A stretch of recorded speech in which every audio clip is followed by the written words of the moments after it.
Sejam muito bem-vindos a mais um episódio do AbaCast. Hoje nós vamos discutir um assunto extremamente importante: violência contra a mulher.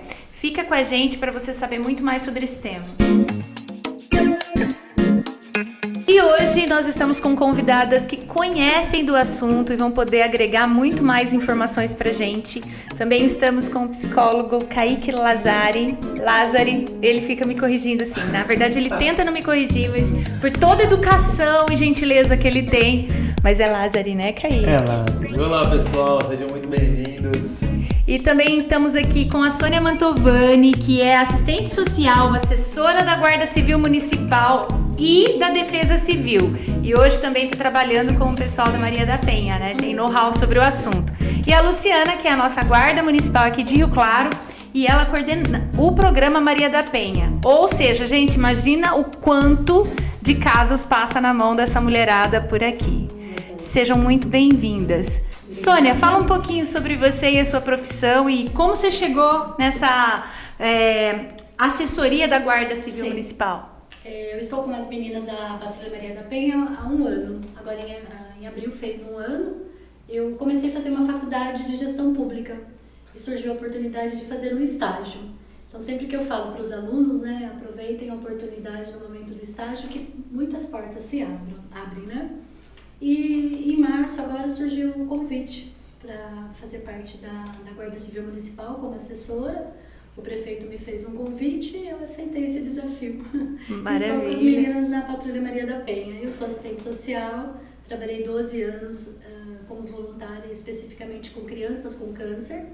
E áreas completamente diferentes. Bastante, foi um desafio e tanto. Mas assim, eu acho que o fato de eu trabalhar com elas há um ano atrás como estagiária, porque assim, eu não me contive só no arquivo, eu quis ampliou o conhecimento, campo, pesquisa, né? tudo, E né? as meninas são assim, me receberam de braços abertos, me transmitiram conhecimento, paciência, porque eu quero fazer um monte de coisa e eu tenho uma limitação, porque como eu sou civil, eu não posso acompanhá-las no momento da violência, né? Porque eu não tenho preparo. E eu acabo colocando a minha vida e a vida delas e da vítima em risco, né? Então, na verdade, as meninas vão para campo e eu atuo pós-ocorrência. Maravilha.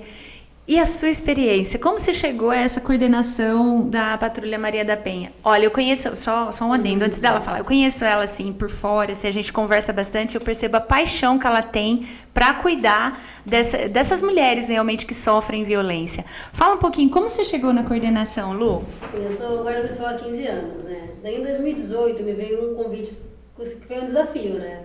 Para eu montar a Patrulha Maria da Penha na cidade de Rio Claro. Porque a gente sabia que tinha muitos casos, mas que ninguém sabia como que a gente alcançava, porque a mulher ela tinha uma medida protetiva e ficava só nesse papel. Vamos tentar acolher essas mulheres, vamos dar um pouquinho mais, uma segurança, para não ficar só nesse papel que não é uma garantia de segurança efetiva, né? Daí fui em Piracicaba, conheci a patrulha de lá.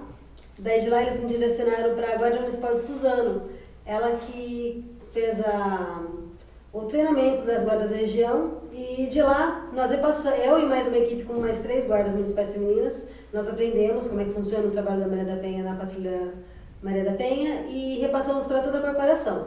Então, assim, independente, hoje a gente tem 4 equipes, tá, que trabalham com a violência doméstica, sempre um homem e uma mulher. A mulher é que vai ter o contato. É uma dupla, são 4 assim, sempre. O homem fica na segurança, né? Porque quando a vítima está lá conversando com a feminina, com a guarda municipal feminina, o guarda está do lado de fora só observando a situação para ver se o agressor não vai chegar perto, não vai tentar alguma coisa. Então, assim, mais para segurança mesmo. Então, é sempre um homem e uma mulher. A mulher para a vítima se sentir mais segura e se abrir e contar o que está acontecendo com ela. Nós começamos com 40 vítimas.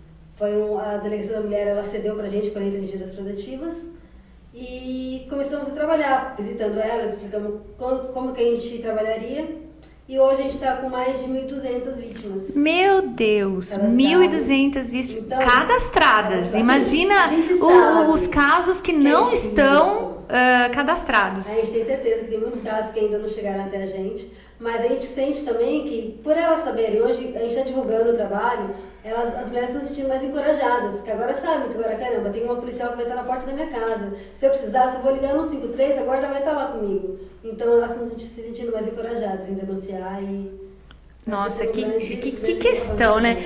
Viu, o Kaique, como psicólogo, a gente sabe que assim, a mulher ela já se sente mais fragilizada e ainda quando a gente vai em algumas regiões vulneráveis, ela tem muito pouco poder aquisitivo e independência financeira. Essa opressão, ela é milenar, né? Masculina sobre a mulher. Como você explica essa questão pra gente? Vou contar pra vocês que eu assisti numa live ontem. Vi ontem a live falando sobre isso. Eram 2 Instagrams de mulheres falando sobre esse assunto. E olha que interessante, um dado estatístico. Quando uma mulher engravida, vamos pensar um homem e uma mulher, eles estão crescendo na carreira profissional. A média é que cresça seu salário, os cargos, elas vão aumentando, né? Vão crescendo, então vão progredindo na vida, tanto o homem quanto a mulher. Beleza. Aí, olha que interessante. Aí a mulher costuma ter o filho em um determinado momento da vida. Então tem um filho ali. O que acontece? É uma curva, cai assim, ó, bruscamente na renda salarial dessa mulher. Mas a do homem continua subindo. Ó, então a gente tinha um homem e uma mulher subindo com renda, com crescimento de trabalho, de oportunidade, tudo. De repente a mulher tem um filho. E agora cai, e ela se torna ainda mais dependente do homem. Sim. Olha que uma coisa sutil, que vai fazer uma diferença enorme agora, porque só vai crescer a renda dessa mulher de novo depois de 2 anos. Então, esse pai, que teve o filho junto com a mulher, ele continuou na sua carreira, crescendo profissionalmente, ganhando dinheiro, se tornando ainda mais aquele homem que sustenta a casa, tudo, e a mulher cai, assim, ó, caiu. Agora ela se torna ainda mais dependente, que ela cuida do seu filho, ela tem que ficar em casa, ela perde a sua renda e aí entra um ponto perigoso. Porque se a mulher já havia sofrendo violência, abuso físico, abuso psicológico, qualquer tipo de abuso, antes, quando tinha uma renda, quando tinha uma coisa, imagina agora, que ela é mãe, ela tem que ficar em casa, ela perdeu o seu salário e agora ela é ainda mais dependente do homem. E aí a gente vive numa sociedade machista que obrigatoriamente, majoritariamente oprime a mulher, põe ela num lugar de desigualdade. E aí você pega uma mãe, no momento que mais precisa de ajuda, ela se vê ainda mais refém da situação. Aí eu imagino, Sônia e Luciano, quanto isso aumenta depois que a mulher se torna mãe. Porque foi isso que eu fiquei pensando assistindo a live. Falei, poxa, antes estava feia a coisa, depois acho que é pior. Fica mais dependente, né? Porque a maioria dos casos, por que uma mulher não sai de casa quando ela apanha pela primeira vez? Eu acho que é por causa de renda financeira e dependência. Não é só dependência emocional. É por causa de... mas, assim, é uma questão cultural. Aumenta de acordo com a região de bairro, com a região... Ontem eu estava conversando com uma profissional, uma advogada, inclusive, ela trabalha na questão legislativa, com fórum, com casos de violência, mais especificamente com crianças. E nós estamos com um boom na cidade também, de crianças e de acolhimento, né? E muitas crianças ainda na lista de espera para serem acolhidas porque está com falta de casa. E aí ela estava conversando comigo que depende da região, da cidade, foram criados tipo bolsões, que ali concentra, incentiva por causa da pobreza o aumento da violência, da criminalidade, do tráfico de drogas. Isso influencia assim, mais tem vítimas assim, espalhadas pela cidade inteira, mas assim, com certeza, bairros mais vulneráveis, o número é maior. Nós temos vítimas de violência que são arquitetas, advogados, engenheiros. Essas eu acho que são mais difíceis de denunciar, não é, Sônia? Porque aí é uma questão que não envolve mais dependência financeira, mas a questão de status. Sim. Também. Né? Aí muitas você... sofrem caladas, porque elas não podem, pela posição social, se expor, ou tem mais vergonha ainda de se expor, né? Uhum. Então, mas a gente tem vítimas, assim, de toda a classe social. De todas as idades também. A gente tem até um caso, inclusive, de uma senhora, que ela ficou 40 anos, 40 anos casada, e ela deu um basta. Porque o que acontece, o que eu percebo, né, no meu olhar, só a mulher vai saber o momento que ela vai dar o basta. você pode fortalecê-la, empoderar, mas somente ela vai saber esse momento. Tem mulheres que se libertam mais facilmente, tem mulheres que têm esse segmento na vida que culturalmente a mulher tem que viver até que a morte os separe, o que a sociedade vai pensar de mim, como que eu vou me separar. Então, quando a mulher rompe esses paradigmas e ela dá um basta, ela consegue prosseguir. Esse caso específico que a gente tem lá na guarda, a família não apoiou. Porque os filhos dizem, como assim? Depois de 40 anos você não quer mais viver com meu pai? Você passou... Foi o momento dela.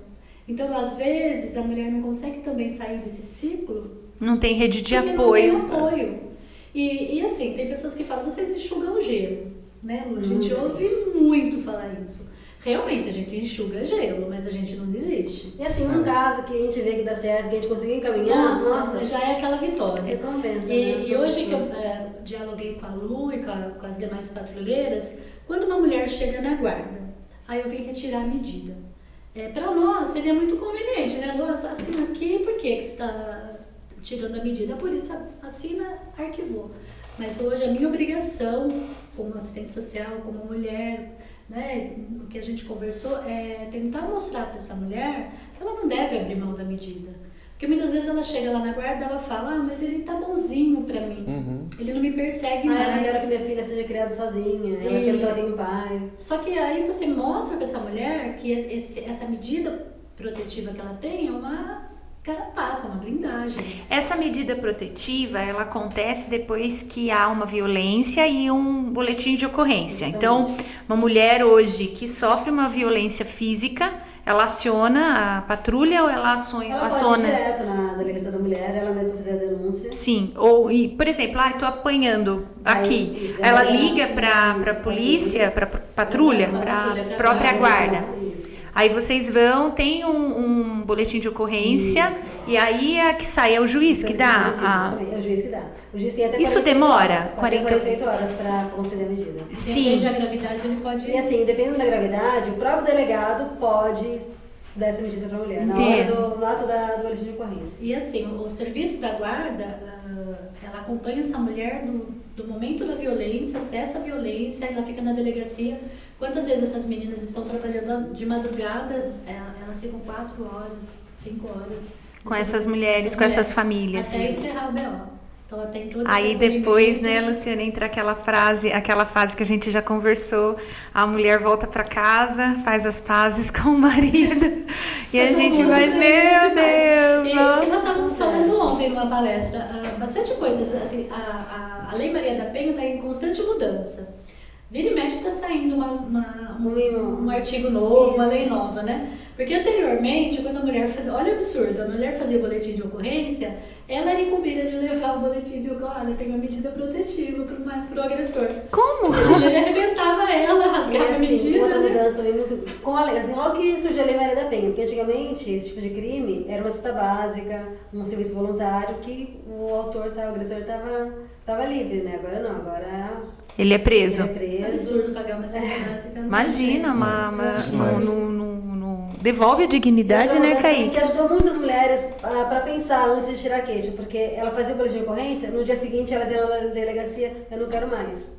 Agora, a partir do momento que ela fez, já é encaminhada para o juiz, então até o juiz tem que revogar essa medida, não é na delegacia que ela revoga. Não sei se vocês viram na mídia um ex-namorado que tatuou o nome dele no rosto da menina. Não vi. Tá na... Eu também não acompanhei esse caso. Ela não quis mais, ela pediu uma medida protetiva, ele meio que sequestrou ela e tatuou o nome dele na face dessa menina, né? Nossa. E o que me surpreendeu muito nos comentários disso, a mulher acusando que a menina é culpada, ela é vítima. Por que você se envolveu com ele? Por que você não ouviu o que a sua mãe falou? O agressor não vem com uma etiqueta falando que ele é agressor. Sim. E há muita dependência emocional, sim, né? Sim, que eu acho a pior de todas. É como se fosse o uso de uma droga. Às vezes eu vejo, a gente faz essa visita, aquela mulher tem aquela dependência, eu não vou viver sem ele é o ar que eu respiro, é como se ela usasse uma droga, né? Ô Kaique, isso é muito da questão cultural, não é? Nossa, porque muito. A gente tem recebido casos aqui, até na nossa associação, né, na nossa aba psicologia, de mulheres que vêm. Por isso tem o projeto Regenerar também, que está sendo Sim, feito tá em em parceria com vocês. Então, tem Já essa vai questão falar cultural. A gente já fala. E tem essa questão cultural da mulher entrar numa posição de dependência mesmo, né?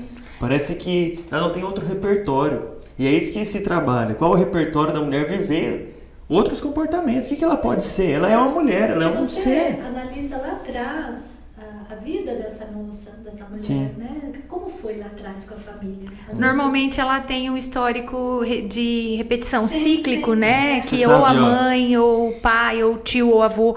Já aconteceu Tem isso algo muito anteriormente. interessante que às vezes a gente não presta atenção, e são dados históricos. Para a sociologia, uma geração é quando se passa 25 anos. Então, a sociologia entende que muda a geração quando passa esses 25 anos. A gente está diante de um país, se nós voltarmos 5, 6 gerações, nós estamos na escravidão. Porque 1888 foi dada a Lei Áurea. Então, a gente está acostumado, naturalmente, a viver em uma sociedade escravocrata. Sim. E isso se reflete nos nossos comportamentos hoje. A mulher se colocar nessa posição também diz sobre a cultura do nosso país, que ainda nem aprendeu direito a ser livre. Exato. Nós não aprendemos a ser livres ainda. A gente está vindo de uma escravidão há pouquíssimos anos atrás. Se você for ver a questão do feminismo, ela também tem evoluído agora, infelizmente, com algumas vertentes que eu acho que mais prejudicam a mulher do que a empoderam de verdade, né? A gente precisa ter bastante consciência. Eu não vou nem entrar no mérito Sim. da questão, porque eu sou uma mulher livre, sou uma mulher que estudou, uma mulher que tem as suas opiniões próprias, que desenvolveu sua própria carreira, que tem os seus ideais, que sabe exatamente o que quer. E eu não me considero uma feminista radical em alguns aspectos. Então, nesse sentido, eu acho que também causa uma bagunça na mente da mulher, né? Porque o empoderamento dela, na minha opinião, quando a gente fala de tirar uma mulher do agressor, que constantemente, 40 anos ela vive uma agressão, seja física, seja psicológica, nós estamos falando de uma emancipação para essa mulher saber que ela consegue cuidar dela mesma e ela não depende psicologicamente e financeiramente, fisicamente de um outro que a oprime. Eu acho que essa deveria ser a ideia. Mas como se coloca isso na cabeça de uma menina que a mãe viveu isso, a avó viveu isso. Se a gente for falar, a tataravó já estava ali na região do tudo da escravidão, naquela realidade feudal. Em nossas palestras, porque vendo essa necessidade, a gente começou a trabalhar com os adolescentes. Sim. Nós estamos com um projeto, a Maria da Penha vai às escolas de ensino médio. Então, a gente está começando a trabalhar com as meninas. Só que nós percebemos, né, Lu, que tem que ser antes da adolescência. Sim, sim. Sim. Na base. Assim, inclusive, a gente tem um projeto também para começar a trabalhar com os pequenos. Porque tem uma lei que obriga, né, tá inserindo esse tema nas escolas do ensino básico. Então, a gente tá Porque vendo é uma como que a gente vai questão, já colocar uma isso. problemática pública já, né? Sim. Imagina o... E nós identificamos com nossas palestras, porque nós fazemos a palestra, nós apresentamos um vídeo que eu acho que retrata muito você mudar de situação, que é Vidas Maria, que não sei se vocês já tiveram... Já ouvi falar, sim, então, ouvi é ontem, uma inclusive, sequência sobre de esse... repetições, é o que você acabou de falar, né? É uma sequência, a tataravó foi, Isso. a bisavó foi... Mata uma curiosidade minha, meninas. Quando começa a cuidar de um caso de violência, por um acaso a gente tem algum projeto ou algum trabalho que se aborde e se trate o homem? Ainda não, a gente tem um projeto escrito. A gente não está em funcionamento ainda. A gente sabe de cidades que já trabalham o homem e que é muito positivo isso, muito positivo mesmo. Então a gente quer inserir isso aqui no Isso que município também. a gente pensa que quando o juiz pune, uma das punições, né, não seria uma punição, seria um ganho, Sim, né? seria um ganho. O juiz determinasse que esse homem se tratasse. Poderia estar na Sim, lei isso Porque aí. ele viveu muitas vezes casos de violência, de ver a mãe apanhando, achar normal. Por isso se faz a necessidade das escolas, para os meninos também entenderem que não é pegar no braço, não é puxar o cabelo, não é a posse, entender que não é não, né? Sim. E quando você fala que não é não, mesmo no relacionamento de casamento, tem mulher que ela se escandaliza de você falar que ela pode falar não ao relacionamento sexual, que tem que ser consensual. Sim. Mas ele é meu marido. ela já se coloca na posição, né, de posse, né? Como se ela devesse essa obrigação. Então é muito difícil a gente mudar uma cultura. A gente acha difícil também porque muitas dessas mulheres que a gente atende nem terminaram o ensino fundamental, não tem profissão, sempre foi dependente desse homem. E o que a guarda nos propôs, né? Que nós, cesse a violência, que é a urgência, a emergência, né? Mas que vocês também trabalhem com essas mulheres, qualificação profissional, o apoio psicológico, encaminhar para o mercado de trabalho. Foi uma conversa nossa dessa que surgiu o nosso projeto Regenerar, que a Marisa tem feito um trabalho exímio. Né, que nos falta lá é o apoio psicológico, que é o que mais a gente Só que precisa. o que a gente percebeu, a gente já está indo, agora em junho vai completar a segunda turma, né? Vai começar a segunda turma, a gente vai mudar o horário, porque sexta-feira, 9 horas da manhã, as mulheres trabalham e tal, mas a gente percebeu que elas têm vergonha. Quando você vai falar assim, viu, venha conversar um pouquinho sobre a violência psicológica ou física que você sofre, muitas se inibem. Por mais que elas estejam com encaminhamento, por mais que elas estejam passando por alguma terapia, né, e alguém encaminhou ela de outros setores da rede, que a gente recebe bastante encaminhamento do CREAS, do CRAS. A gente tem algumas famílias do Conselho Tutelar, inclusive uma das mães que assim, ela tem uma aversão ao ex-marido dela porque ela sofreu muita violência com ele. Mas o que eu percebo é que elas têm vergonha. Parece que é humilhante saber que ela apanhou. Né? E é duro tratar isso, né? Esses dias eu falei com uma paciente e eu estava conversando com ela sobre direitos. E eu disse para ela assim, é uma mulher trabalhadora, mãe de família, assim, toca a casa dela, é incrível.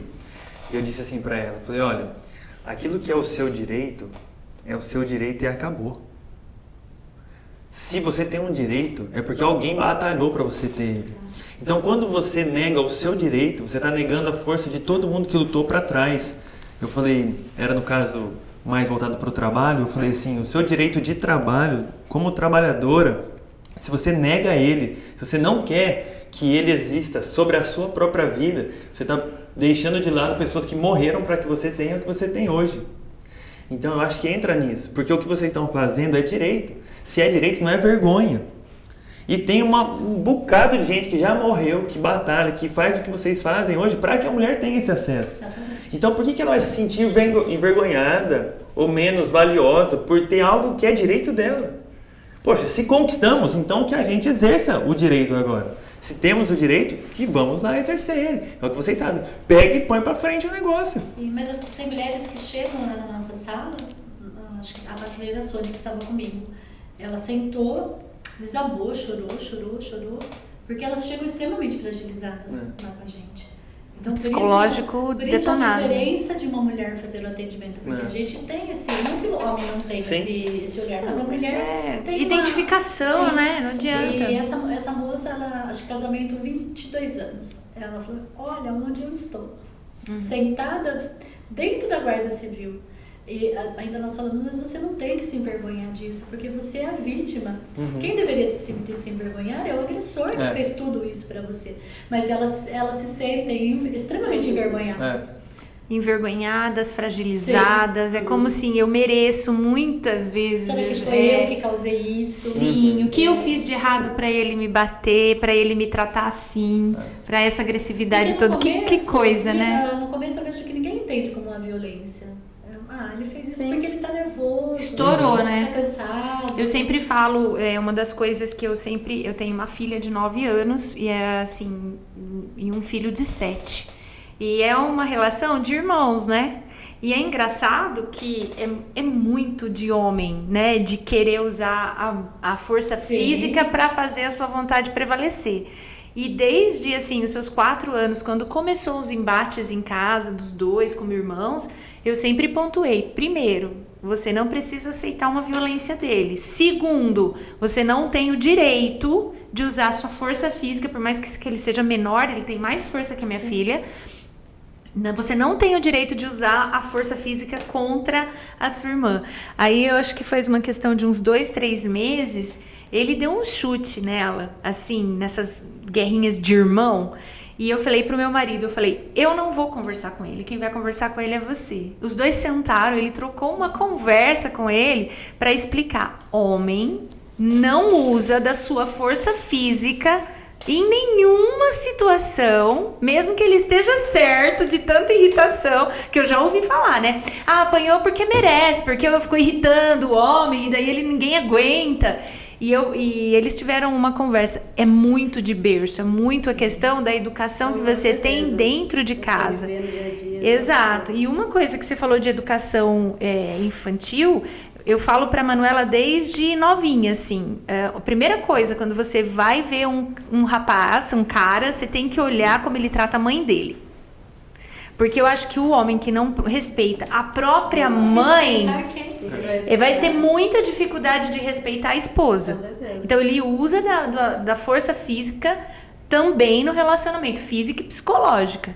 E aí, eu acho que vocês escutam isso muito mais do que eu ainda. Aquele relacionamento que começou perfeito, era mil maravilhas, ele era super doce, ele era, nossa, um amor. Aí de repente começam os ciúmes, que parte para uma violência, aí a mulher tenta romper e aí entra no ciclo, né? Olha, eu brigo com ele, vou romper, aí ele fica bonzinho. Sim. Aí volta tudo de novo, aí volta pior, aí eu vou romper, não, eu sou bonzinho de novo.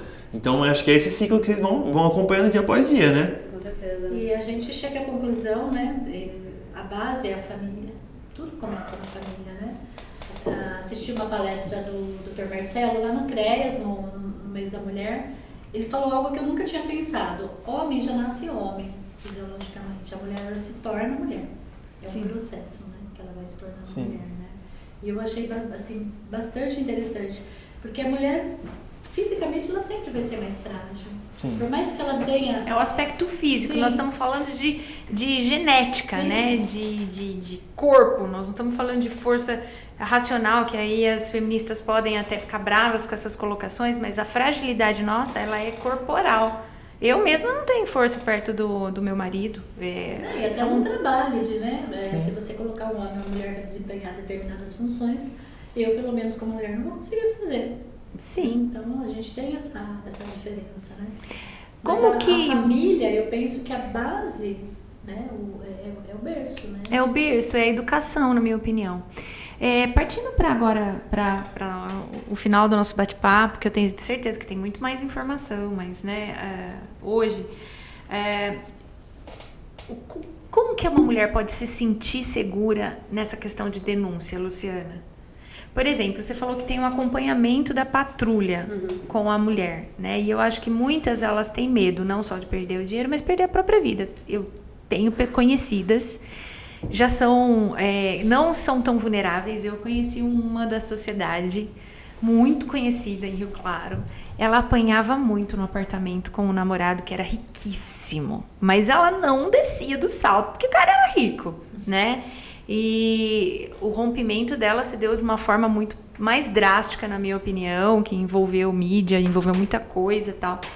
Mas como uma mulher se sente segura em ter a medida Maria da Penha? E quais são esses processos posteriores à medida protetiva? Assim, se ela consegue a medida, nós vamos até a casa, explicamos como é que funciona o trabalho da Patrulha Maria da Penha, como é que é o acompanhamento. A gente pode estar indo na casa, conversando pessoalmente, fazendo telefonemas. Estamos sempre fazendo patrulhamento pelos bairros onde a gente tem vítima.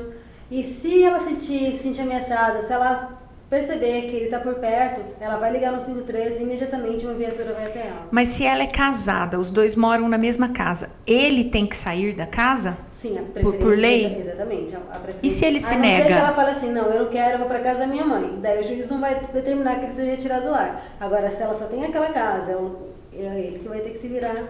Entendi. Aí tem um acompanhamento, no caso, judicialmente. Sim, claro. uma orientação com a mulher Até na e hora uma de questão sair. de cobrança com relação à responsabilidade do homem. Sim, assim, na hora que ela recebe a denúncia, antes da gente fazer esse contato com ela, o próprio oficial de justiça, quando ele entrega um papel para ela, ele explica como é que funciona, o que ela pode, o que ela não pode. É a mesma coisa quando ela entrega para o agressor. Ele fala assim, olha, você não pode se aproximar dela, você não pode telefonar para ela. E você a não pode oficial mandar de mensagem. justiça que hoje Sim, entrega, não é mais a vítima que entrega. Que absurdo, né? É demais, não, gente. Nossa, é um absurdo essa lei. Ainda bem que foi alterada. Então, depois que ela tem esse papel na mão, daí a gente recebe ele também, a Delícia da Mulher encaminha pra gente, daí nós vamos até a casa dela e explicamos como é que funciona o trabalho da patrulha. Passamos os telefones que ela pode ligar caso ela se sinta ameaçada e fazemos sempre acompanhamento. Se a gente sente que ela precisa de psicólogo, daí a gente caminha para a Sônia que providencia psicólogo, se precisa de cesta básica, se precisa de um emprego, aí daí a Sônia que faz esse acompanhamento posterior. Entendi. Essa questão Aí você faz certo. esse cuidado que nada mais é assistencial, né? Da mulher para si. Quando a gente identifica uma necessidade de mantimento, por exemplo, alimentícia, a gente sempre tem algo para oferecer para essa mulher, uma cesta, mas assim, como é emergencial, a gente oferece aquele momento, mas já encaminhando para o CREAS, para os serviços oferecidos, porque assim, às vezes ela não tem nada para comer, né?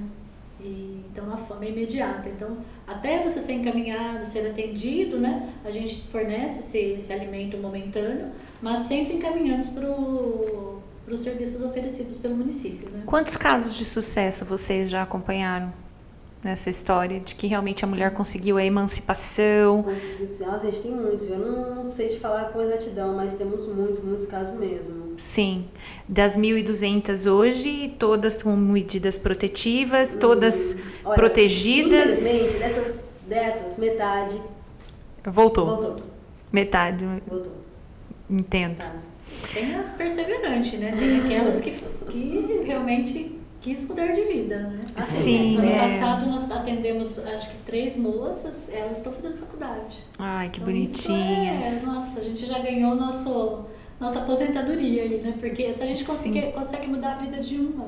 Já é uma história, né? Porque não é uma história, são várias que se modificam através E dessa. o que a gente sempre pede para as mulheres, né? Quando a gente conversa, compartilha a sua história. Porque assim, na verdade a gente gostaria de gravar live, a gente queria fazer rodas de conversa, mas é como você disse, tem muitas que não querem. Vergonha, né? E tem muitas que a gente vai fazer a palestra, ela faz questão de erguer uma. Eu venci ontem, né? Eu acho que são duas frentes, né? A violência sexual e a violência física, que envergonha muito uma mulher de falar que ela passou por isso, né? Porque ela acaba vivendo novamente esses mesmos E traumas. aquilo que eu estava falando, né? Dessa moça que foi tatuada, o julgamento. Sim. As próprias mulheres condenando. Não, é realmente, aquele absurdo, né? Que nem teve uma moça esse final de semana que foi vítima de tentativa de estupro, que ela estava caminhando no domingo de manhã, o cara sequestrou. Assim, a matéria no jornal que eu li ficou muito não clara, né? Onde ela estava caminhando, como que ele conseguiu apagar ela, mas enfim, não é o que... Mas você vê que o julgamento por que tá andando sozinha à noite? Por que tá... Sim, sim. Não, isso, entendeu? Que roupa que É como se a tava? vítima estimulasse o direito de você praticar uma violência contra ela. E se tem uma coisa que a gente tem que ter noção é que mesmo que uma mulher esteja, assim, fora do seu senso de calmaria, esteja extremamente violenta, na minha opinião, ou que ela esteja nua na sua frente, você não tem o direito de pôr a mão nela, a não ser que ela permita. Acabou. O direito é esse, né? O direito de cada um é... Bom, gente, foi ótimo conversar com vocês, até para incentivar quem está assistindo a gente. Vou deixar agora o Kaique falar um pouquinho sobre a questão de você procurar a aba psicologia, as meninas também, de como você faz esse processo, se você estiver passando por esse momento. Não tenha medo. Há possibilidades, sim, de emancipação, de uma mudança de vida. Se você é apaixonada pelo seu marido ou pela pessoa, pelo seu companheiro com quem você tá, procure ajuda para ele também. Então, você acha que ele pode mudar? Então, ajude-o a mudar. Não fique com ele esperando que haja um milagre, porque os milagres acontecem. Mas a fé sem ação é morta. Então, faça alguma coisa com relação a isso. Não viva a sua vida sendo oprimida, com medo, assustada. Você tem direitos, não é verdade, Kaique? Então, se você está aí no YouTube, ó, está assistindo esse vídeo no YouTube, você vai ver que aqui embaixo tem as redes sociais, clica, entra em contato com a gente, manda mensagem, procura a aba aí onde qualquer rede social que você jogar aí, ABA, já vai aparecer a aba aqui da gente. A gente vai ter o maior prazer em te atender, em atender você, cuidar de você. Não sinta vergonha nenhuma, não fique constrangida. Procura essa mulherada aqui, ó, que está trabalhando duro e firme para abençoar vocês, cuidar. Então é isso aí, vamos junto. A gente tem que unir força e cuidar do povo.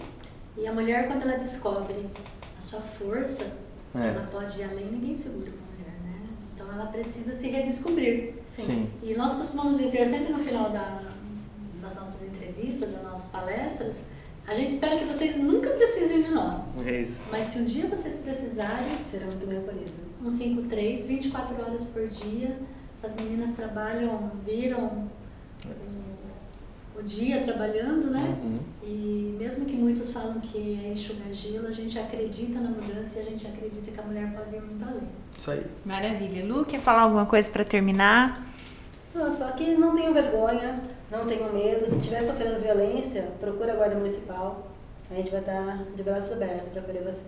Isso aí. Maravilha, pessoal. Guarda o número 153. Se você conhece alguém também que está sofrendo, incentiva ela, conversa com as meninas, liga, peça orientação de como proceder e vamos para frente para se proteger, para ter um novo amanhã. Deus tem uma nova história para gente. Eu acredito que Deus não nos criou para uma vida de opressão. O Senhor, Ele nos trouxe para esse mundo para a gente viver a plenitude da graça, do amor, de um relacionamento saudável, de um relacionamento familiar. Esse é o propósito de Deus. O homem com a sua força, a mulher com a sua fragilidade, eles se complementam, não um sobrepõe o outro. Há deveria, eu acho que Deus nos fez isso aí agora, né, pastor Kaique? Deus nos fez assim para que a gente se complete numa harmonia e não numa competição de um sobrepondo o outro. Maravilha, Deus abençoe vocês, obrigado, que Deus abençoe o trabalho de vocês. Como o Kaique falou, tem as nossas redes sociais, procure o Projeto Regenerar, indique o Projeto Regenerar. A Marisa tem feito um trabalho maravilhoso, um acompanhamento muito interessante com as pessoas que têm chegado e tem sido uma bênção. Que Deus abençoe vocês, obrigado pela participação. Valeu, e até o próximo Abacast, se Deus quiser.